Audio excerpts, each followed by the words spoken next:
Bonjour et bienvenue au rendez-vous de l'expérience client saison 1.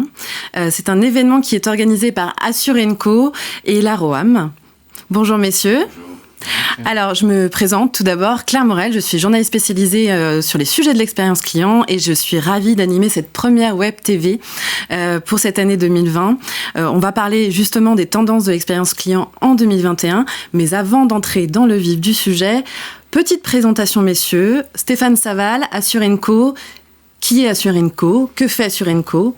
Petite présentation, s'il vous plaît. Alors, très rapide, Assurenco, c'est un business club qui est dédié à notre secteur, qui est l'assurance et qui a la particularité, il a été créé en 2009 avec Arnaud Ozat, qui a la particularité de regrouper l'ensemble des intervenants de la chaîne de valeur assurantielle. On va retrouver des assureurs, des assisteurs, des courtiers, des sociétés de services. Et l'objectif, c'est d'organiser des événements plutôt physiques. Ces derniers mois ont été moins propices à ça, c'est pour ça qu'on se retrouve notamment aujourd'hui, pour essayer de faire bouger un petit peu les lignes de l'assurance et puis créer des zones de networking pour mélanger un petit peu les genres et favoriser le business. Ensuite, Stéphane Saval, donc 35 ans d'assurance, plutôt investi donc sur ce secteur.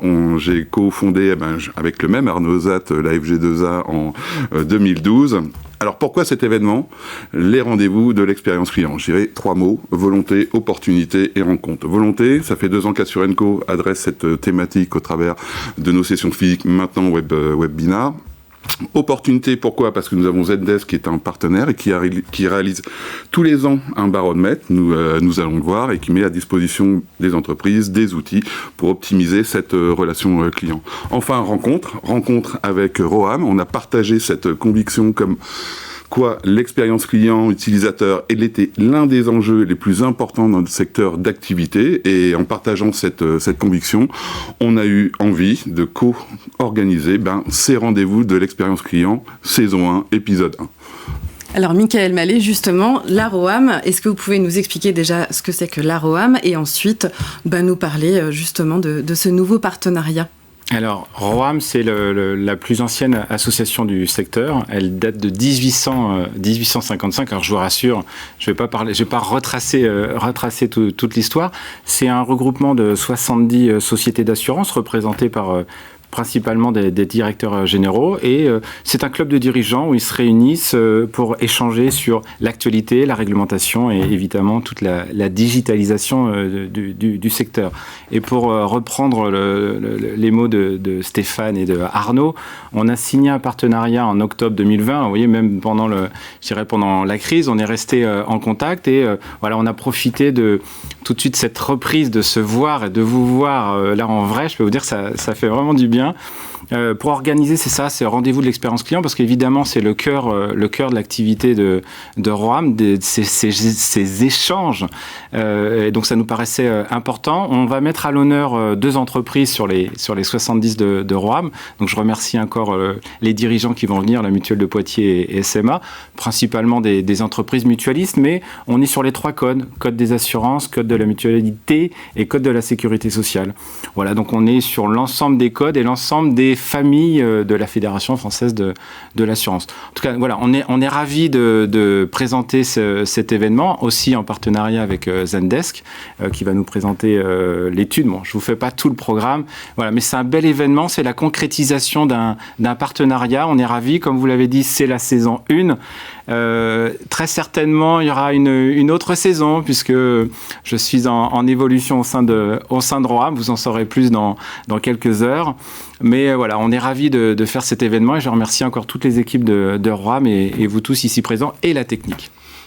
Merci messieurs pour cette présentation. Alors justement, c'est ce que vous disiez Michael, nous allons avoir 2 invités, mais avant de les convier sur ce plateau, nous allons d'abord voir une petite vidéo. En fait, Zendesk a réalisé effectivement un rapport sur les tendances de l'expérience client 2021. C'est un rapport qui avait déjà été réalisé les années précédentes. Et Julien Lepostec, qui est le porte-parole de Zendesk, pour des raisons sanitaires, parce que Zendesk est une entreprise internationale basée à San Francisco, du coup, Julien Lepostec n'a pas pu venir. On a donc convenu de faire une vidéo à distance il y a quelques jours. Et donc, je vous propose de la regarder tout de suite avant d'en parler avec mes invités. Bonjour Julien. Bonjour Claire. Alors, Julien Lepostec, vous êtes Senior Manager Commercial Sales chez Zendesk. Première question, pourquoi Zendesk a réalisé un rapport sur les tendances de l'expérience client en 2021? Très bonne question. Alors, c'est la 3e édition de ce rapport, Claire. On réalise auprès de 90 000 clients Zendesk un peu partout dans le monde. On va interroger des responsables de support client, d'expérience client, des conseillers, des directeurs de technologie, mais aussi le consommateur final. L'idée, c'est de récupérer ces données pour identifier les tendances de l'année pour l'expérience client et puis pour définir les bonnes pratiques en fait d'une assistance client un peu exceptionnelle. Alors pourquoi Zendesk fait ça? Tout simplement, Zendesk est un éditeur de logiciels de support et de service client. Donc très naturellement, on est là pour faciliter l'expérience et la communication entre les clients et les marques et leurs clients. Donc c'est tout naturellement qu'on s'appuie aussi sur ce rapport pour un petit peu faire évoluer nos solutions et inspirer nos clients.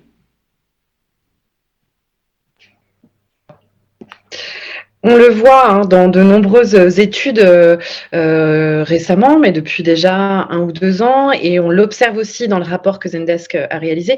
Les consommateurs sont de plus en plus exigeants, ils ont de plus en plus d'attentes et ils sont également très susceptibles de partir à la concurrence.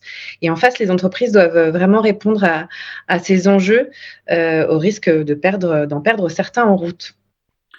Tout à fait, c'est un peu le syndrome du VIP. Tout le monde se considère comme VIP. L'étude, qu'est-ce qu'elle dit? Elle dit qu'aujourd'hui, il y a 75% des consommateurs qui se disent prêts à dépenser plus si l'expérience client elle est bonne. Donc déjà, c'est un premier sujet, c'est-à-dire que cet investissement, il est bon à faire pour les entreprises. Et dans le même temps, on en a 50% qui disent qu'ils sont prêts à quitter la marque après une seule mauvaise expérience. Et c'est confirmé par le fait que 80% disent passer à une autre marque, à la concurrence, après plus d'une mauvaise expérience. Donc, je crois que c'est assez clair. Effectivement.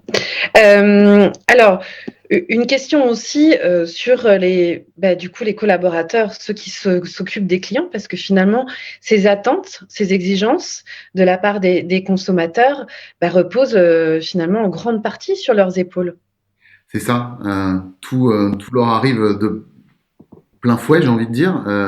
Avant d'être une histoire de technologie et de solutions technologiques, on va le voir après, c'est important évidemment, c'est surtout une histoire humaine. C'est une histoire de relation humaine entre un client et ce conseiller, cet agent qui va aider ce client. On peut peut-être ajouter aussi que depuis la pandémie, cette relation elle a un peu évolué aussi parce qu'il y a des équipes qui ont dû se réadapter avec le télétravail. Et c'est là qu'on a vu que l'agilité devenait un peu une priorité pour servir ce que le client attend aujourd'hui. C'est de la réactivité derrière cette exigence, mais aussi de la personnalisation. Donc voilà, les modes de travail ont changé en 2020.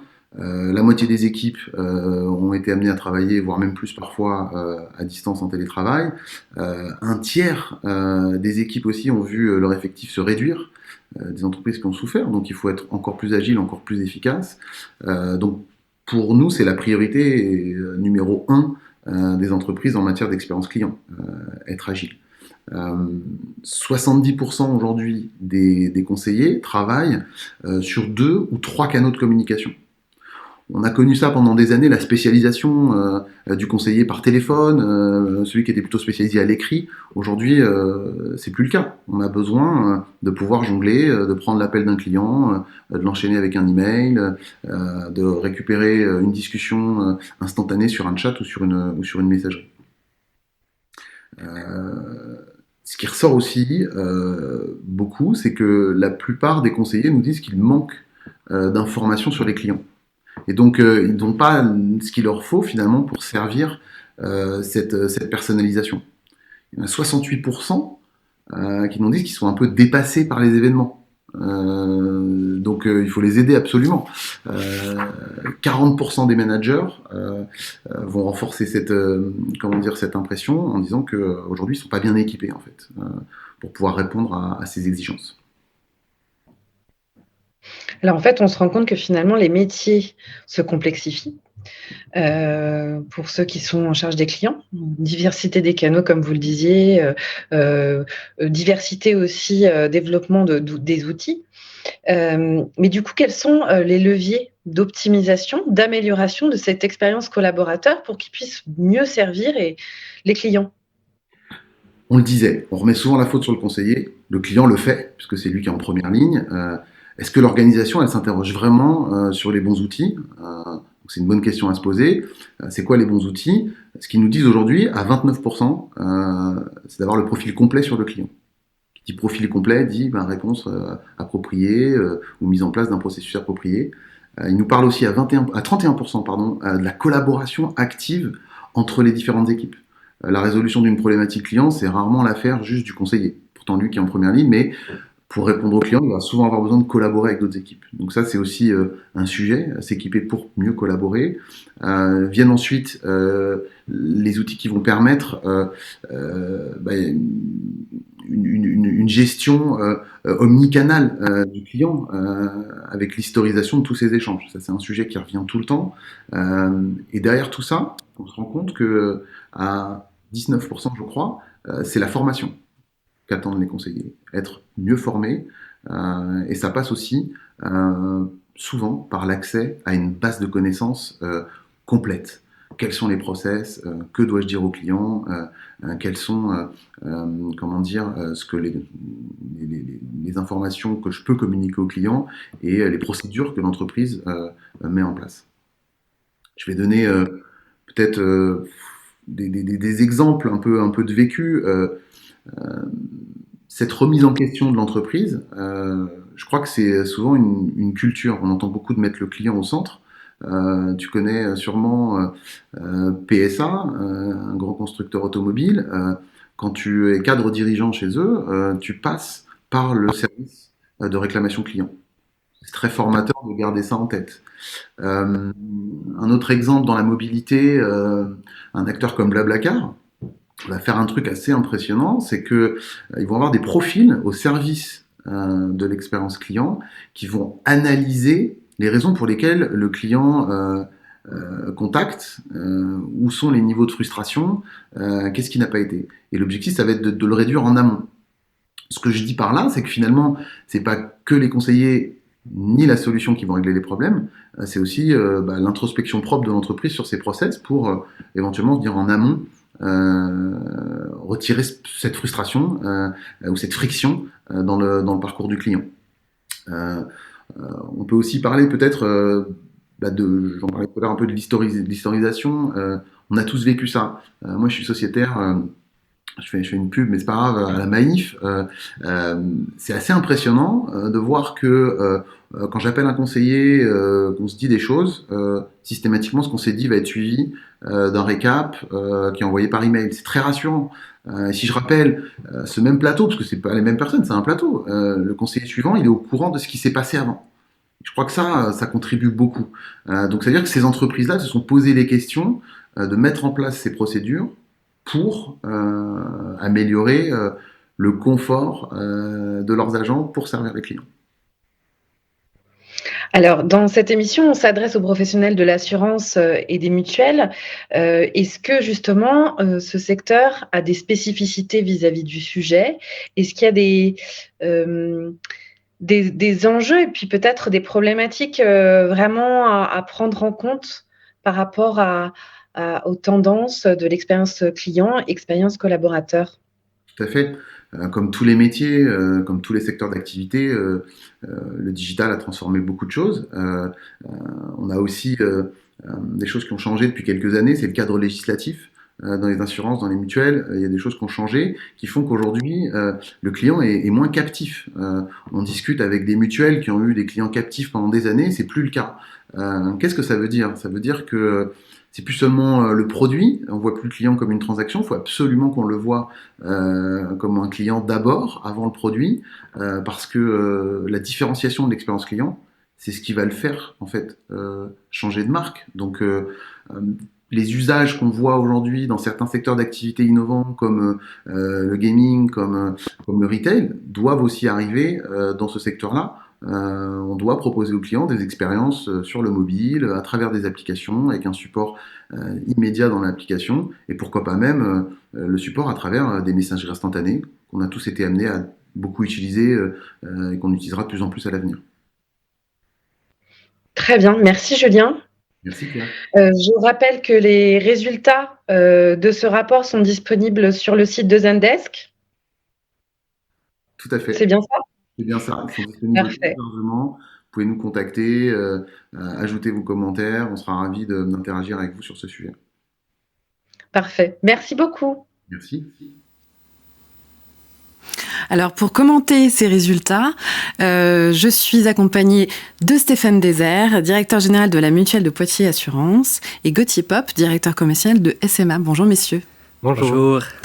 Alors après une brève présentation de vos entreprises respectives, est-ce que vous pourriez réagir, justement nous donner un chiffre peut-être qui vous aurait marqué par rapport à ce que Julien Postec nous a présenté juste avant? Stéphane Désert, on commence par vous. Bonjour et merci de votre invitation. La Mutuelle de Poitiers est une société d'assurance mutualiste créée en 1838 qui a connu 183 ans de développement dynamique. Nous assurons près de 500 000 assurés, clients, que nous appelons sociétaires, qui sont des particuliers et des professionnels. Nous les protégeons, nous protégeons leurs biens, leurs responsabilités civiles et leurs personnes en santé, en prévoyance.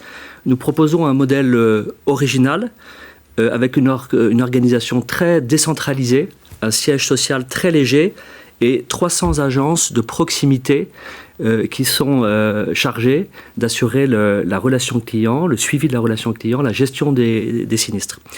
Chez nous, pas de plateau téléphonique, une approche digitale dans le cadre d'une stratégie 100% digitale et 200% humain. J'y reviendrai. Le chiffre qui a retenu mon attention, c'est 50% des consommateurs qui disent changer de marque dès lors qu'ils ont une expérience client qui est manquée. Donc c'est un chiffre marquant, c'est une forte tendance lourde, la volatilité croissante des consommateurs, qui est vraie dans l'assurance, et du coup ça exige de nous un formidable défi, celui d'améliorer l'expérience client, plus qualitative, plus personnalisée, plus différenciante. Et pourquoi le faire? Pour fidéliser nos assurés, éviter qu'ils partent, les coûts d'acquisition sont importants, donc il faut les amortir, et puis éviter que nous-mêmes, assureurs, soyons disruptés par d'autres entreprises qui vont être très, très attractives et novatrices sur l'expérience client. Voilà. Très bien. Gauthier Pop, est-ce que vous pourriez nous présenter SMA dans un premier temps et puis nous dire est-ce que justement vous avez un chiffre qui vous aurait plus marqué qu'un autre? Bonjour et tout d'abord merci également pour votre invitation. Donc le groupe SMA est un peu moins vieil, mais on a quand même 160 ans, 162 ans cette année plus exactement. Donc nous sommes leaders de l'assurance construction en France.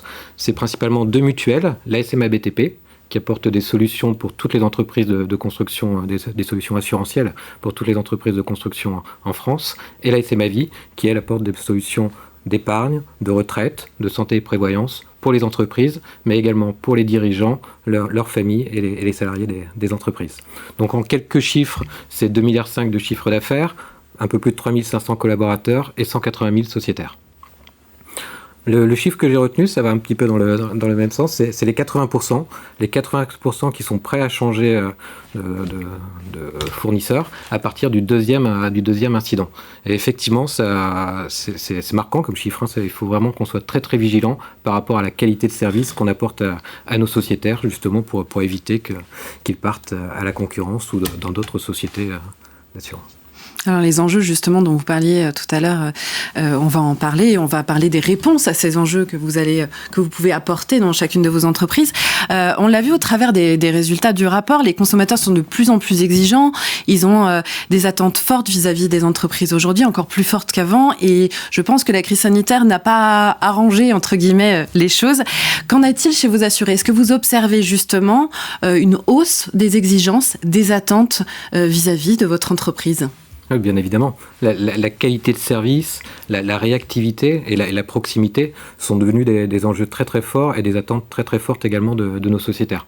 Donc par rapport à ça, on essaye de s'améliorer sur ces 3 sujets. On mène des enquêtes clients tous les ans auprès de nombreux sociétaires, à peu près 2000 par an, pour justement un petit peu se faire... voir comment ils ressentent pour prendre le pouls. Exactement, pour prendre le pouls. Et pour l'instant, les enquêtes sont plutôt très satisfaisantes. On a une note générale moyenne de 8 sur 10 à peu près, donc c'est très satisfaisant, même si nous avons encore bien sûr plusieurs pistes d'amélioration. Alors Stéphane Désert, est-ce que vous observez vous aussi une hausse des exigences, des attentes de vos clients par rapport à, mettons, il y a 5 ans ou 10 ans ? Oui, très clairement, oui. Vraiment, c'est extrêmement fort depuis quelques années. On le constate en écoutant simplement les conseillers sur le terrain, nos agents sur le terrain. On voit bien à quoi ils font face au quotidien. Beaucoup d'exigences, beaucoup de rotation du coup des assurés, surtout sur les risques de particuliers, où la concurrence est très vive. Pour vous donner un chiffre assez marquant, actuellement, sur 10 contrats qu'on va souscrire, en fait, sur 10 contrats, 7 à 8 vont partir. Vous voyez la rotation. Du coup, c'est un métier qui peut parfois être assez décourageant. Et pourtant, il faut résister. Et pourtant, il faut résister. Et chez nous, on travaille principalement 2 pistes. D'abord, être fort sur les fondamentaux de notre métier, avant de parler de toute autre chose. Et les fondamentaux du métier d'assureur, c'est un conseil de qualité et une gestion des sinistres irréprochable. Donc déjà, être fort, c'est pas simple d'être fort sur ces fondamentaux. Et puis deuxième chose, évidemment, soigner la relation client. Soigner cette relation et avec beaucoup d'idées beaucoup d'innovation aussi qui peut nous aider. Alors Gauthier Peuple disait, ils mettent en place des enquêtes de satisfaction justement pour connaître, savoir comment leurs sociétaires, leurs clients, ce qu'ils ressentent, ce qu'ils veulent. Est-ce que vous faites exactement la même chose ou est-ce que vous misez sur les remontées de vos collaborateurs directement, vos conseillers ? Alors on fait 3 choses, on fait quelques enquêtes de satisfaction, on écoute beaucoup le terrain, beaucoup de communication interne pour comprendre les ressentis et pouvoir régler les soucis. La 3e chose qu'on fait, c'est réunir des panels de sociétaires ou de prospects pour leur soumettre des parcours ou des projets ou des produits et voir comment sont leurs réactions. Les panels, c'est pas mal aussi parce qu'on arrive à choisir un échantillon qui peut pertinent pour répondre à telle ou telle question. D'accord.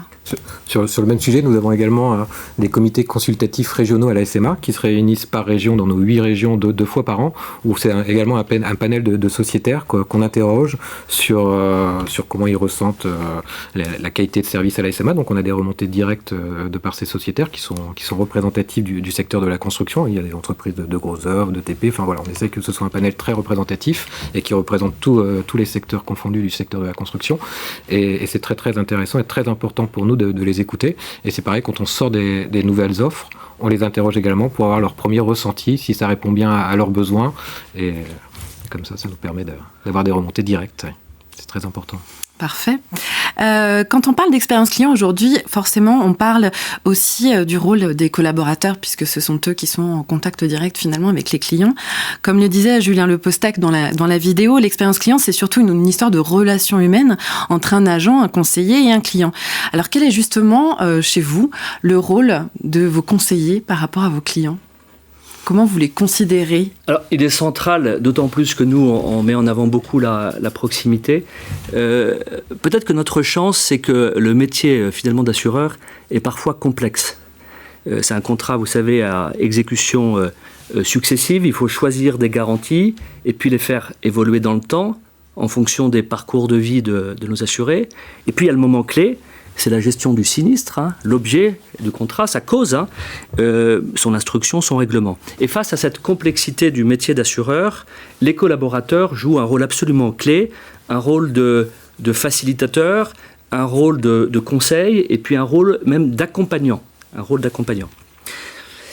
Les consommateurs, ils veulent 2 choses qui peuvent paraître parfois contradictoires, mais en fait qui ne le sont pas. La première chose qu'ils veulent, c'est de l'autonomie, de plus en plus, et du coup de l'automatisation pour certaines tâches faciles, pour lesquelles ils veulent une réponse instantanée. Et dans le même temps, ils veulent du sur-mesure et du cocooning, un conseil personnalisé, un accompagnement dédié, et parfois même de l'empathie. Et du coup, pour le sur-mesure et pour le cocooning, les collaborateurs de proximité vont jouer un rôle absolument clé et ça va être fantastique pour travailler, améliorer l'expérience client. Même question pour vous, Gauthier. Quel est le rôle, comment vous considérez, vous abordez le rôle de vos collaborateurs, de vos conseillers qui sont en contact avec vos clients au quotidien? Mais une des grandes forces du groupe SMA, c'est justement son réseau direct. C'est la proximité avec l'ensemble de nos sociétaires sur le terrain. On est d'ailleurs passé de 6 régions à 8 régions au 1er janvier 2021, justement pour gagner en proximité. Donc il n'y a pas que les conseillers qui sont en région, il y a également des unités de gestion, justement pour gérer l'ensemble des sinistres. C'est très très important d'avoir des interlocuteurs dédiés pour nos sociétaires. Donc on travaille énormément sur cette proximité. Nos conseillers sont au cœur de la relation avec nos sociétaires. C'est vraiment eux qui les ont le plus régulièrement au téléphone ou en direct, en rendez-vous clientèle, bien évidemment. Pour prendre un exemple, pendant le premier confinement, c'est 20 000 appels qui ont été passés par l'ensemble de nos conseillers à l'ensemble de nos sociétaires, non pas pour vendre des produits, mais juste pour prendre de leurs nouvelles. Et ça a été très très bien perçu par l'ensemble de nos sociétaires. Oui. Alors justement, vous parliez de confinement. Vous avez l'habitude d'avoir justement des conseillers qui sont en contact direct avec les clients. Là, en l'occurrence, évidemment, tout s'est fait à distance. Comment vous avez vécu ça dans vos entreprises et comment vos collaborateurs l'ont vécu? Comment ça s'est passé? Alors pendant le premier confinement, le groupe a mis 3 jours pour que l'ensemble de ses collaborateurs puissent travailler à distance de chez soi, soit via leurs ordinateurs professionnels, soit via des ordinateurs personnels, où on leur a permis l'accès aux services du groupe SMA. Donc on a travaillé sur tout ça pour leur permettre justement de pouvoir être opérationnels le plus rapidement possible. Pendant le deuxième confinement, ils étaient tous équipés d'ordinateurs portables, donc ça a été très simple. Après, ça a été compliqué parce que les commerciaux effectivement sont énormément sur le terrain, veulent rencontrer les clients, donc ils les ont appelés, ils ont fait des rendez-vous à distance, par Teams, par téléphone, mais rien de nouveau le rendez-vous en présentiel. Donc ils étaient quand même contents de pouvoir reprendre les rendez-vous en présentiel. Là, ils retrouvent le terrain, justement. Oui, tout à fait, depuis plusieurs mois déjà. Ouais. Okay. Même si c'est plus compliqué d'obtenir des rendez-vous, bien sûr, mais ils préfèrent le terrain. Et même question pour vous, Stéphane. Oui, et un peu la même réponse. Il a fallu vite s'adapter, et comme SMA, on s'est très vite adapté. Et puis, ce qui était important, c'était de tester cette fameuse agilité, adaptabilité. Je trouve que c'était un bon test, parce qu'on prononce souvent le mot, et la question, c'était savoir si on allait la réussir. Comme beaucoup d'autres entreprises, nous l'avons réussi, c'était bien. Et puis, le mot d'ordre de l'entreprise, c'était de communiquer, ne pas se dérober. Vous savez, l'image de l'assurance a parfois été un peu écornée, attaquée sur certains sujets, on les connaît. Et du coup, il fallait communiquer, prendre la parole, ne pas se dérober, expliquer, faire la pédagogie. Donc je crois que ça a été bien parce qu'on a tissé des liens, en fait. On a contourné une difficulté et tissé des liens. Un peu comme vous, et je trouve que c'était une bonne idée. Nous avons appelé beaucoup de nos sociétaires dans le cadre d'appels de bienveillance, on disait. Des appels de bienveillance, ça veut dire sans finalité mercantile, simplement pour prendre des nouvelles. Et c'était très apprécié. Parfois des coups de téléphone assez longs, nous disaient les conseillers, parce que finalement, les personnes seules avaient besoin d'accompagnement et voilà, je crois que ça a été vraiment, vraiment bien. Et d'ailleurs, une application assez concrète de des valeurs mutualistes qu'on partage. Alors, en 2020, les entreprises ont dû faire preuve de plus d'agilité, c'est ce que disait Julien Lepostec, tant au niveau des canaux d'interaction proposés, de la digitalisation, que des modes de travail, évidemment, on vient d'en parler. À l'avenir, elles devront continuer d'investir sur ces sujets. Quelles sont justement vos priorités en matière de projets et d'investissement à l'avenir aujourd'hui ? On commence par vous, Gauthier, un peu. Donc pardon. Le groupe SMA a toujours beaucoup investi sur ses outils, sur ses services en ligne, etc. Mais c'est vrai qu'on va continuer à investir sur tous ces sujets, sur nos outils internes pour favoriser nos commerciaux qui aient plus de facilité à travailler avec nos différents outils. On va également travailler sur la mobilité, leur permettre de travailler directement chez le client pour faciliter la prise de contrat, par exemple. On va également donner beaucoup plus de possibilités à nos sociétaires de travailler en ligne, sur nos services en ligne, que ce soit du côté IRD, également du côté vie. Donc ça, ce sont beaucoup d'objectifs qu'on se donne pour les prochaines années. Oui. Et également tout ce qui est digitalisation, bien sûr, avec la signature électronique. Voilà, c'est la mise en place de nombreux outils et on continue à investir comme on l'a fait les années précédentes. Je pose la même question. Oui, je m'y attendais. et de notre côté, les priorités, la première, c'est de continuer à instaurer la confiance avec nos assurés. C'est important, la confiance, c'est la base de tout, de contrat, donc il faut l'entretenir, elle n'est pas innée, elle se cultive. Donc travailler la confiance, la fiabilité de notre service, c'est important. La deuxième priorité, c'est continuer justement à rester agile, efficace. C'est un enseignement de cette crise, c'est tellement important. Et du coup, attention à ne pas alourdir nos processus. Vous savez, il y a beaucoup de choses qui pourraient les alourdir, notamment la réglementation, donc rester agile. Et la troisième priorité, pour répondre plus directement à votre question, c'est continuer à déployer notre stratégie finalement omnicanal, dans le cadre, je disais, d'une approche 100% digitale et 200% humain, considérant que nos investissements, nos efforts, ils ne doivent pas uniquement être concentrés sur la techno, mais aussi sur l'accompagnement humain. L'innovation ne doit pas être que digitale, mais aussi humaine. Nous investissons dans les outils digitaux, les CRM, les espaces perso, le self-care, donner de l'autonomie à nos assurés pour la gestion de leurs sinistres. Mais dans le même temps, nous investissons dans l'humain, si on peut dire, par la formation à tour de bras pour faire de nos conseillers des experts. Donc la formation et puis le recrutement. Beaucoup de recrutement pour la proximité, des ouvertures d'agences. Nous ouvrons 3 à 4 points de vente par an, justement pour être plus proche de nos assurés. Mais c'est vrai que cette crise nous a permis de nous adapter, notamment sur la formation. On était beaucoup dans le groupe SMA dans des formations présentielles, au siège sur Paris, et la formation est d'autant plus importante qu'on a dû évoluer sur tous ces sujets, et on a continué bien sûr à former nos collaborateurs en distanciel. On va les faire revenir un petit peu désormais au siège, parce qu'il y a des formations qui sont en distanciel un peu plus quand même complexes à réaliser qu'en présentiel. Donc on a dû évoluer aussi sur tous ces sujets de formation qui sont très très importantes dans le groupe SMA. Oui. Tout le monde est d'accord pour dire que cette crise sanitaire en cours, elle nous a fait faire à tous des progrès digitaux, par la formation digitale, vous dites, ou encore par des outils de communication qui n'étaient pas utilisés. Ça a accéléré. Ah oui, ça a vraiment accéléré cette transformation digitale. Donc ça fait partie des points positifs pour plus communiquer ou mieux se former. Donc ça a aussi des atouts, on peut dire. Oui, tout à fait. D'autant plus qu'un des sujets aussi qui était abordé dans cette vidéo par Julien Lepostec, c'est que très souvent les conseillers n'ont pas toujours les bonnes infos ou toutes les infos sur le client, notamment parce que pas un bon CRM ou pas les bonnes bases de connaissances sur le client. Est-ce que c'est un sujet pour vous aujourd'hui, justement ? Non, enfin pour le groupe SMA, non, nos conseillers connaissent parfaitement leurs sociétaires. C'est vraiment l'ADN du groupe SMA et de SMA BTP et de la SMA Vie de connaître parfaitement ses clients. On est un secteur particulier, le secteur de la construction, donc on se doit de connaître nos sociétaires parfaitement pour répondre à leurs attentes et à leurs problématiques quotidiennes. Ouais.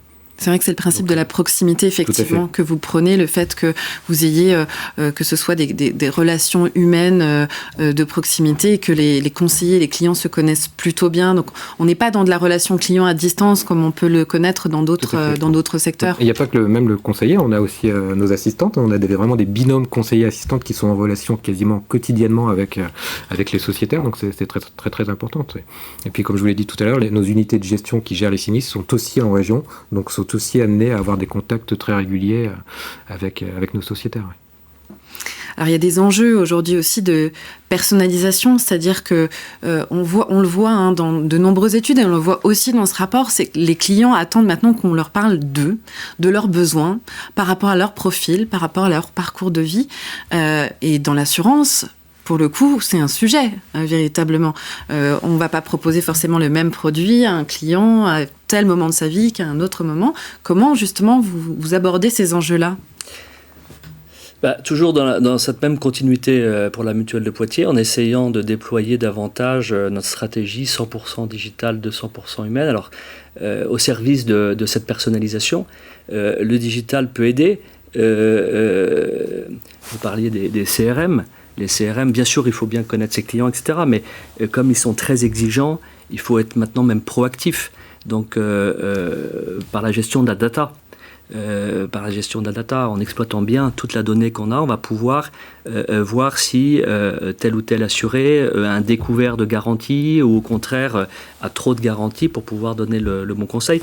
On a noué un partenariat, on est rentré comme adhérent dans la société, dans l'association French AssureTech, qui réfléchit à tous ces sujets. Et on a noué un partenariat avec une société qui s'appelle Afterdata et qui nous permet justement de bien travailler la donnée et de pouvoir plutôt être dans l'anticipation, pouvoir répondre aux besoins et justement aux évolutions des parcours de vie dont vous faites référence. Mais le deuxième sujet, et là je rejoins ce que vous disiez tout à l'heure, le deuxième sujet, c'est vraiment de vivre cette proximité et c'est le côté 200% humain. Et c'est une cible, c'est pas ce qu'on est, il faut être modeste, c'est ce qu'on entend devenir, vraiment être.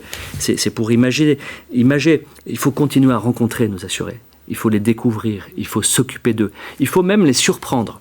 Les surprendre, c'est les appeler pour leur dire monsieur, madame, j'ai fait le tour, j'ai fait un bilan assurantiel et je constate que vous pouvez bénéficier d'un tarif meilleur parce que ceci ou cela, votre véhicule a tant d'ancienneté, etc.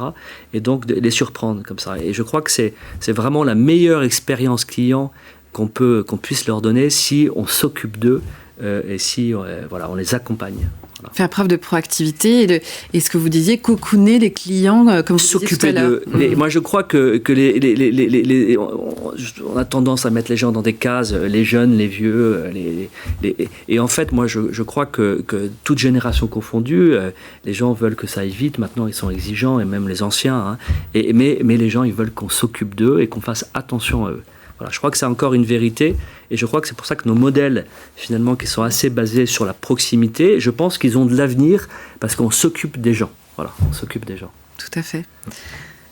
La thématique de la personnalisation, comment vous abordez cet enjeu-là? La personnalisation, elle est vraiment dans l'ADN du groupe SMA. On fait des offres sur mesure pour nos sociétaires. Comme je le disais tout à l'heure, la connaissance du client, elle est vraiment primordiale. Donc la découverte, les premiers rendez-vous de découverte sont très très poussés, justement pour bien connaître leur secteur d'activité, leur métier, leurs problématiques assurantielles, pour pouvoir justement monter des offres vraiment sur mesure. Ouais. Donc on est très très attentif à la personnalisation, à la proximité avec nos sociétaires sur tous ces sujets. Ouais. Très bien. C'est également via nos CCR, nos comités consultatifs, où là on est au plus proche de nos sociétaires justement pour monter des offres sur mesure. Ce qui vous permet d'identifier justement les futures offres par rapport à leurs problématiques. Très bien. On en arrive quasiment à la fin de cette émission. Qu'est-ce qu'on peut vous souhaiter à l'issue de cette... Là, on va sortir d'une crise très compliquée, mais qui va quand même forcément avoir des conséquences et des impacts. Qu'est-ce qu'on peut vous souhaiter à l'avenir ? De retrouver le plus rapidement possible nos sociétaires sur le terrain. Moi, c'est vraiment mon souhait le plus cher. Ouais, de reprendre une vie, normale, tout le monde y aspire. Et puis, moi, je dirais nous montrer davantage bienveillant. Bienveillant, ça veut dire veiller au bien, dans le cadre d'une approche sincère, pas motivée par forcément l'appât du gain, mais par l'esprit de service, voilà, qui doit nous animer et qui doit ensuite générer une expérience client favorable. Voilà ce que vous pouvez nous souhaiter. C'est vrai que nos conseillers sur le terrain sont très frustrés de ne pas pouvoir rencontrer comme ils le souhaiteraient l'ensemble de nos sociétaires. Ça leur manque tout simplement, donc vivement qu'on puisse retrouver tout ça très rapidement. Ouais. Parfait, merci à tous les deux.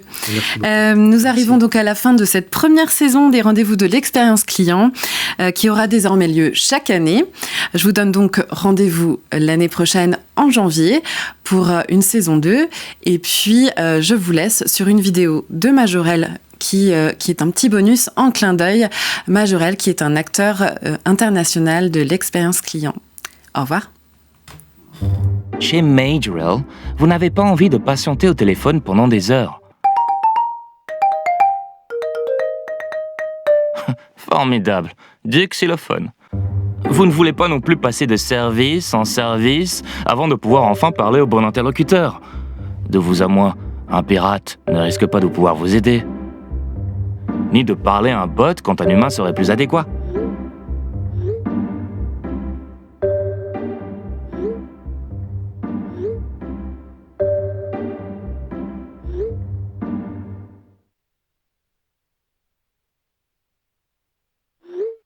Allez, Suzanne, un petit effort. Chez Majorel, nos bots gèrent à merveille certaines situations. Mais nous avons aussi des personnes comme Pete quand les contacts requièrent une interaction humaine. Pour que toutes vos demandes soient traitées rapidement et efficacement. Majorel, talent et technologie, le meilleur des deux mondes. À toi, Brian, mon pote, joue-nous un truc.